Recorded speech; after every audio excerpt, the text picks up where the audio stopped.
Hello everyone, मैं हूं अपर्णा। स्वागत है आपका ड्यू ड्रॉप लर्निंग पर। लोकोक्ति वाले पार्ट का हम फर्स्ट पार्ट कर चुके हैं। ये सेकंड पार्ट है। इसमें हम बात करेंगे आगे की लोकोक्तियों का। इससे पहले हम हिंदी का लोकोक्तियों का फर्स्ट पार्ट कंप्लीट कर चुके हैं, जिसमें 23 कुछ लोकोक्तियाँ हमने कंप्लीट करी थी। और आज के इस वीडियो में हम लगभग 47 लोकोक्तियों को कंप्लीट करेंगे और देखेंगे कि एग्ज़ाम में इनमें से पूछी जाती हैं, अच्छे से इन्हें समझेंगे। फर्स्ट है, तेते पाँव पसारिए तेजी लंबी सौर, अपनी शक्ति के अनुसार खर्च करना चाहिए।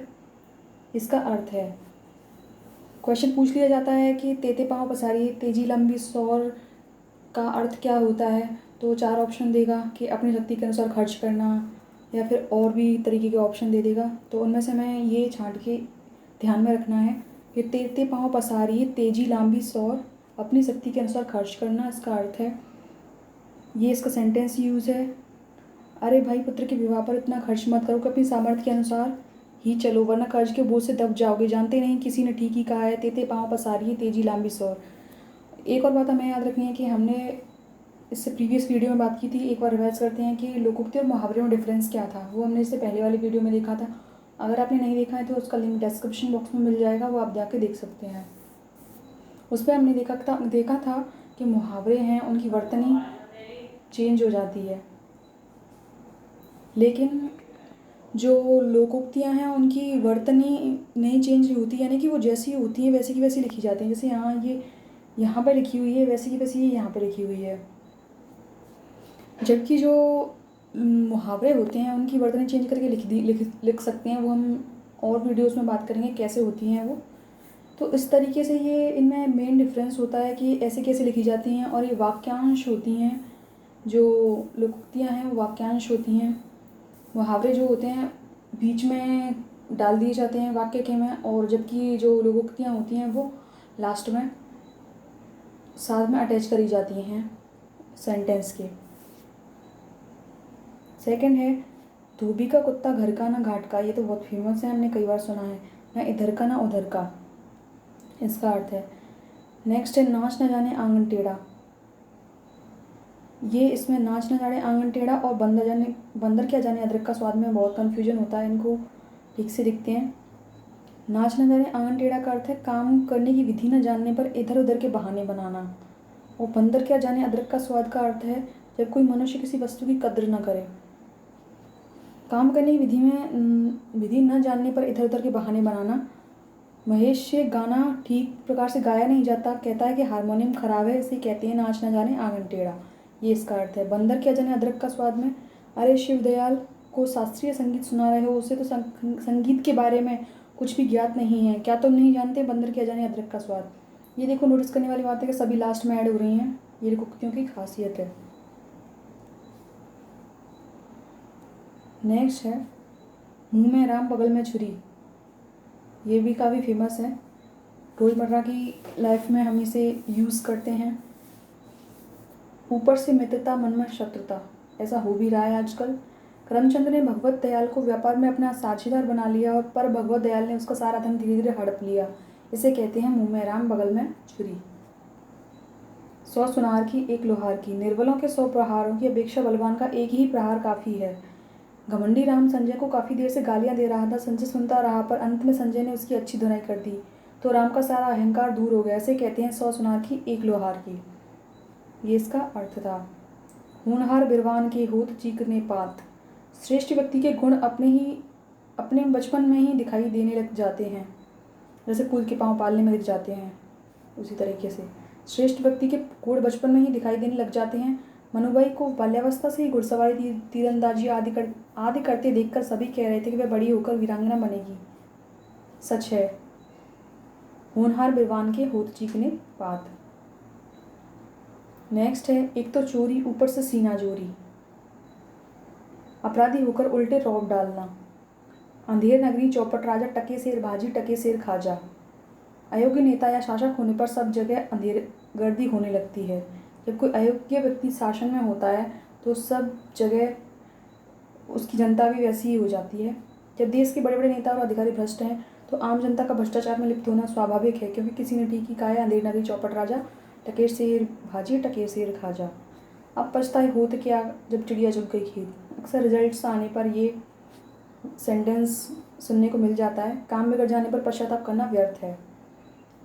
अकेली मछली सारे तालाब को गंदा कर देती है। ये दोस्तों के संदर्भ में बहुत ज़्यादा यूज़ किया जाता है संगत वाले बात को लेकर। एक दुष्ट व्यक्ति औरों को भी बिगाड़ देता है, इसका अर्थ है इधर कुआं तो उधर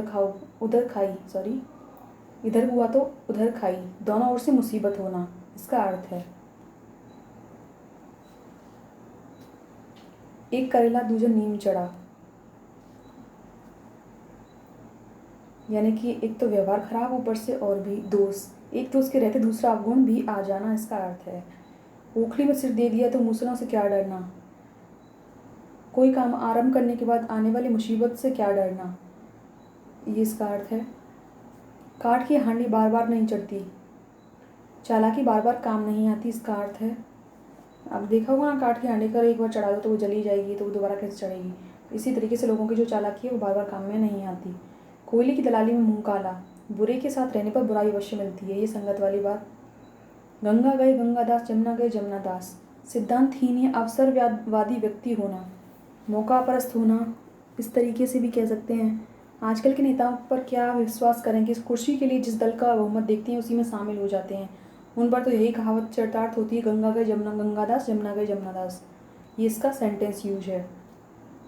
नेक्स्ट है चमड़ी जाए दमड़ी न जाए, महाकंजूस होना। अरे इसका सेंटेंस यूज है, इसे पढ़ सकते हैं।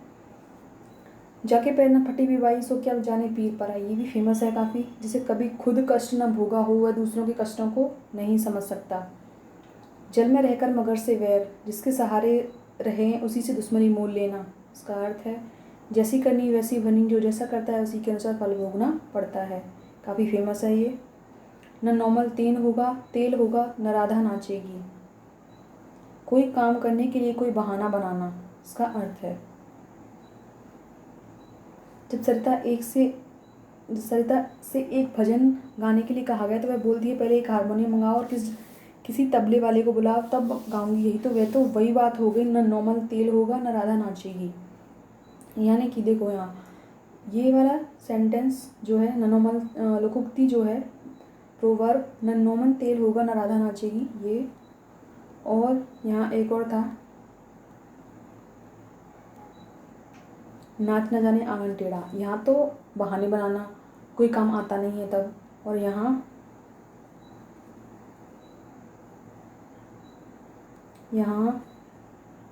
कोई काम न करने के लिए बहाना बनाना, यानी कि यहाँ वहाँ काम नहीं आता था इसीलिए, और यहाँ काम आता है लेकिन बहाना बनाना कि करना नहीं है इसलिए।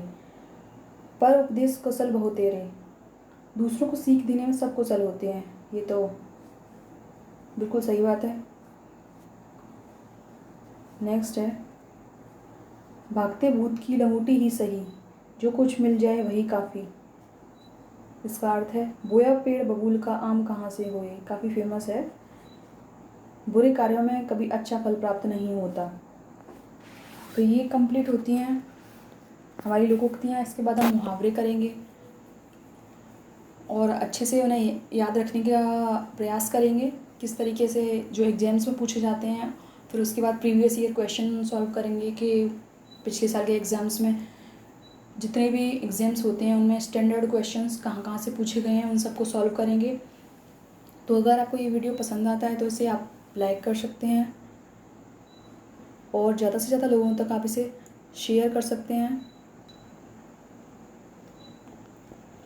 और अगर आपने प्रीवियस वीडियोस नहीं देखे हैं इंग्लिश से रिलेटेड, मैथ्स से रिलेटेड या हिंदी का ये पार्ट सेकंड है, तो पार्ट 2 आपने नहीं देखा है तो आप जाके डिस्क्रिप्शन बॉक्स में देख सकते हैं। सब्सक्राइब करना ना भूलें, बेल आइकन भी प्रेस करें और प्लीज़ शेयर करें इस वीडियो को और ज़्यादा से ज़्यादा लाइक करें। Thank you so much. जय हिंद, जय भारत। मिलेंगे हम अगले वीडियो में हम मुहावरों की बात करेंगे और लोकोक्तियों से संबंधित प्रीवियस ईयर क्वेश्चंस की भी बात करेंगे जो पहले की सालों में क्वेश्चन जो आए हुए हैं सारे एग्जाम्स में, स्टैंडर्ड क्वेश्चंस होंगे, उन्हें अच्छे से सॉल्व करेंगे। Thank you so much.